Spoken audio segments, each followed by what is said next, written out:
So that brings us to a theme that we've been discussing in depth the last few weeks. That's the difference between David and Saul. There's an ongoing theme of these shurim that we're seeing the end of the old regime and the beginning, God willing, of the new regime, the messianic regime. One of the things that comes that you can see from the stories is that Saul kept getting his instructions slightly wrong. A supremely righteous individual who's always instructed before the fact by Samuel. Samuel, when he anointed him, just gave him a whole list of instructions. And then it says that Samuel had apparently given Saul instructions for his first war against the Philistines, and Saul jumped the gun on that.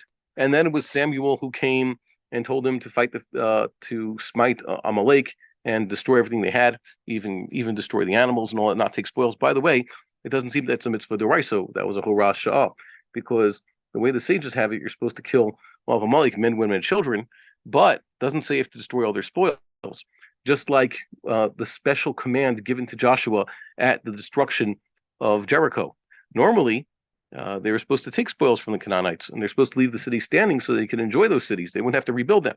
But Jericho was supposed to be entirely destroyed, and all of its spoils, all of it were to be given to God, a cherem, so to speak, on the ban. And for whatever reason, God instructed them not to touch any of that. So too, in this war, it seems there's a horah sha'ah, a one-time specific instruction from the prophet to do such a thing. And Saul was tripped up by that. And that led to basically an out-of-control downward spiral in Saul's regime. David had better instincts. He always did what was right without having to be told. And that's what the story seemed to show. David was the one who, in his first conflict with the Philistines, watched what everybody else was doing and said, no, I'm just going to go and smite the Philistines in this case. Same thing with Amalek. He was forced into a battle with Amalek. No prophet came and told him, okay, go up there and now fight Amalek. His only question was, how am I going to go do this? But I'm going to go do this. And that's why, it seems, another reason why it was okay that he took spoils. His initiative was also quite prominent in wanting to build the temple. First, he took the initiative in bringing the Ark of the Covenant to Jerusalem. That was entirely his idea. He said, no one else has thought of this until now. And then to build the temple. And in all these matters, the prophets applauded him. So that's what it means, by the way, that God found David a king for himself. God says, Li Melech, I found one for myself. Saul was a king for the people. David was a king for God. So what undid Saul was the fact that he had been told what to do. The fact that Shmuel Navi came to him and said, do this and do it exactly like this, and there's certain commandments involved in this, certain details that are beyond what you might have learned when you're studying the sugya. And it seems to me, this is my guess, but I think I would like to prove this. Had he taken the initiative and struck Amalek as he did, let's say, without Samuel coming and telling him to do that, because it says, by the way, that he did do that originally. He Vayas Chayil, and he attacked Amalek just like he attacked those other enemies. And then Samuel said to him, no, you have to really go and destroy them. If he had let's say, defeated the Amalekites in battle and killed as many as he could, and taken Agag prisoner, and they had taken spoils, only so that they could offer them in sacrifice, and he had not been told this by Shmuel Navi beforehand, I think he would have survived as king. Why? Because it was the fact that it had been uttered, the instruction had been given, and then he didn't do it exactly. But if he had taken the initiative like David, or was just naturally good at what he did, he could have really changed history.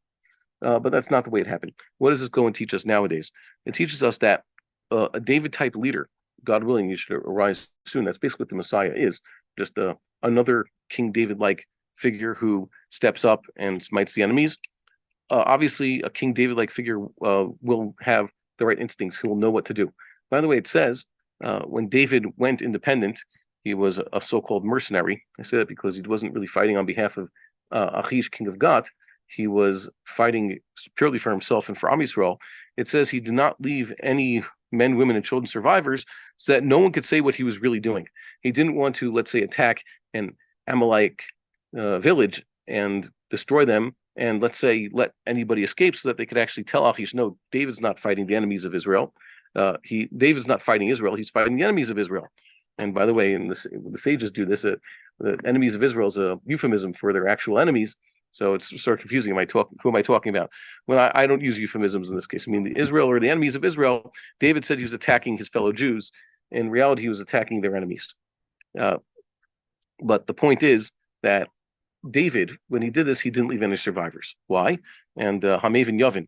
The problem is when you're killing your enemies, we saw that for some reason Gentiles love to hear that somehow or other the Gentiles harmed each other, and that's the Jews' fault, and they won't support them in their war effort. So David said, just leave no survivors. I think that if, let's say, King David were conducting a war against our current enemies, he would be a lot more ruthless. He would just destroy everybody so that there be no survivors, so that there wouldn't be negative PR. And it's a lesson for our times.